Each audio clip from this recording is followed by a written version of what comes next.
करेंगे। बेटे के दिल में माता पिता के लिए प्यार और सम्मान हमेशा रहता है। तुम निडर होकर चलो, मैं तुम्हारे साथ हूँ। हम मिलकर हर मुश्किल का सामना करेंगे। आखिरकार हमारा मकसद तो सिर्फ अपने बेटे से मिलने और उससे अपनापन महसूस करने का है। हम ऐसा करते हैं राजन। मैं अपने बड़े बेटे के घर जाती हूँ और तुम छोटे बेटे के घर जाना। फिर देखते हैं दोनों में से कौन सा बेटा हमें अपनाएगा और हमारी देखभाल करेगा। क्या पता इस बार हमें वह सच्ची समझ और प्यार मिल सके जो हमें इस उम्र में चाहिए। ठीक है, तुमने सही कहा। तुम बड़े बेटे के घर जाओ और मैं छोटे बेटे के घर जाऊंगा।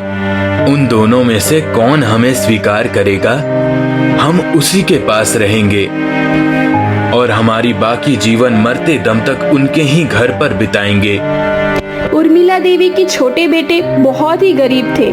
उसके पास ना ही खाने के लिए खाना था और ना ही पहनने के लिए अच्छे कपड़े।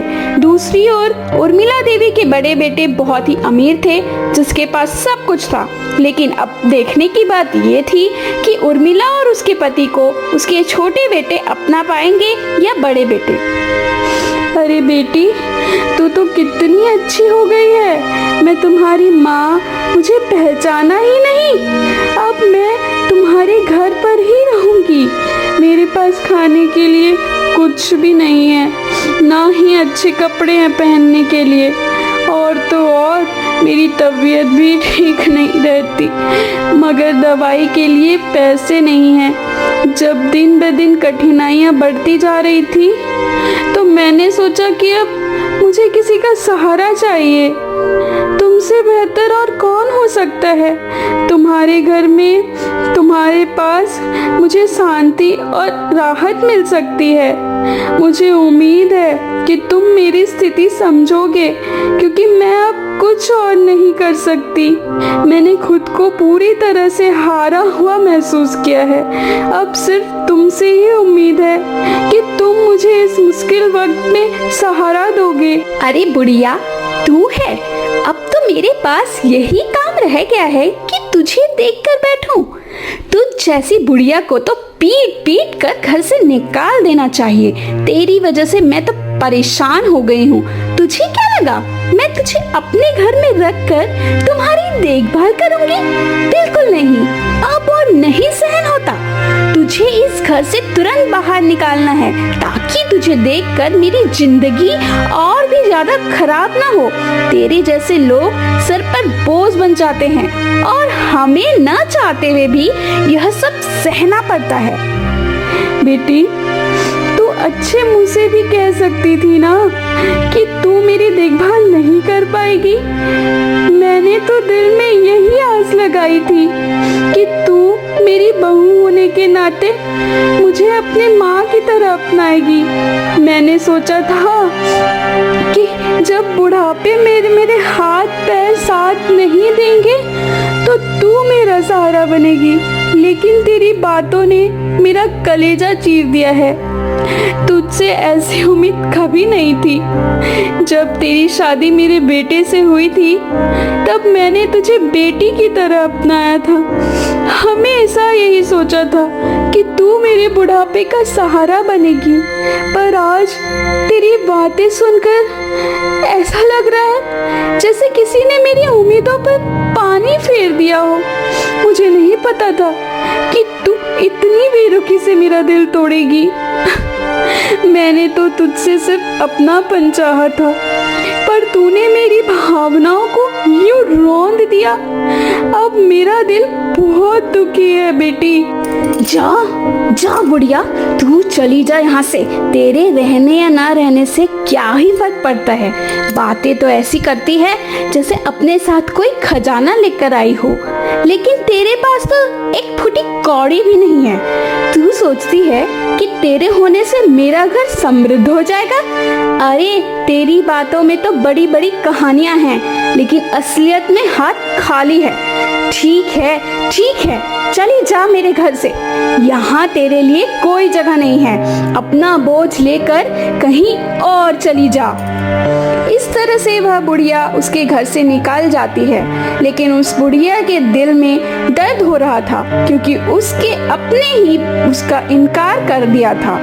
अपनी ही बहू नहीं है, उसे अपने घर पर ही रहने से मना कर दिया। अरे भाग्यवान, तूने यह क्या किया? तूने उस बुजुर्ग माँ को गाली दी। तूने ऐसा क्यों किया? तुझे ऐसा नहीं करना चाहिए था। वह बुजुर्ग माँ कुछ मदद की आस से हमारे घर आई थी और तूने तो उन्हें गाली दे दी। क्या तुझे नहीं लगता कि वह माँ जो अपने उम्र के बावजूद हमारे घर मदद के लिए आई थी, कितनी दुखी हुई होगी? उस गाली से उसके दिल में क्या गुजरी होगी? क्या तुझे यह एहसास है? वह तो हमारी एक मदद के लिए आई थी और तूने उसे ऐसा दर्द दिया कि शायद वह जिंदगी भर भूल ना पाए। सोच, उस माँ की हालत कैसी होगी जो अपने बच्चों के खातिर इतनी उम्र में भी बाहर निकलकर हमें मदद के लिए आ रही थी और तूने अपनी घबराहट या गुस्से में उसे अनगिनत दर्द दे दिया। क्या हमें कभी किसी के दर्द का एहसास नहीं होता? बस अपनी परेशानियों के बारे में ही सोचते रहते हैं। छोड़ दो, तुम कुछ नहीं समझ रहे हो। मैंने उस बुढ़िया को भगाकर ठीक किया है, नहीं तो वो हमारे साथ जिंदगी भर रहने की सोच रही थी। अगर हमने उस हमारे पास रखा होता, उसकी दवाई और पानी के खर्चे से हमारी सारी जमा पूंजी खत्म हो जाती।